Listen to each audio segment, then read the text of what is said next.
Hello, જય શ્રી કૃષ્ણ, જય માતાજી. અત્યારે સમય એવો છે ને કે સાચી વાત કોઈને પચતી નથી અને સાચું બોલે એ વ્યક્તિ કોઈને ગમતું નથી. અને જે ખોટી વાત કરતું હશે ને એની સાથે હજારો લોકો હશે,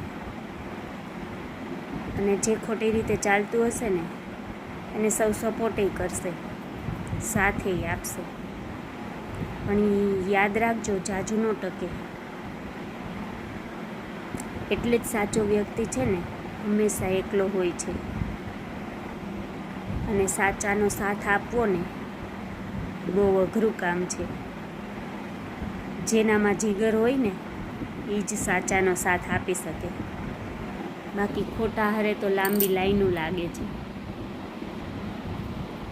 કારણ કે ખોટું આ જમાનામાં જલ્દી ચાલી જાય છે, અને સાચું સત્ય સાંભળવું અને એનો અમલ કરવો, મનમાં સરખી રીતે હસી ખુશીથી એ વાતને બેસાડવી એ બહુ અઘરું કામ છે. એટલે સાચો વ્યક્તિ હંમેશા આ દુનિયામાં એકલો જ રહે છે.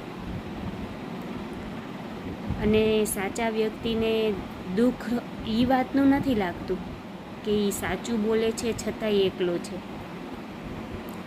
દુઃખ એટલે લાગે છે કે ક્યાંક ને ક્યાંક એને મનમાં એવું થાય કે ભાઈ, હું આટલું સાચી રીતે અને ઈમાનદારીથી રહું છું, સંબંધ નિભાવું છું, પરિવાર સાચવું છું, છતાંય હું એકલો. પણ એમાં એની ભૂલ નથી હોતી.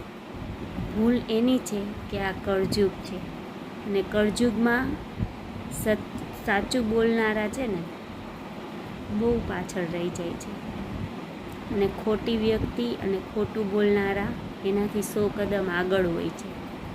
પણ હંમેશા ધીરજ રાખશું ને તો યાદ રાખજો કે જે સાચો વ્યક્તિ છે ને એ ક્યારે આસમાને પહોંચી જાય ને એનો ખ્યાલ નથી રહેતો.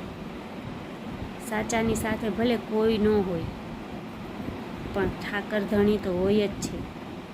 અને જેની સાથે ઠાકોરજી હોય ને એને પછી હિંમત ન હારવાની હોય.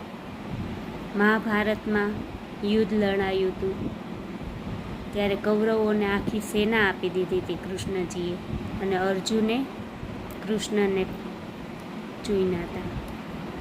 તેવી જ રીતે સાચા વ્યક્તિને ચૂનજો.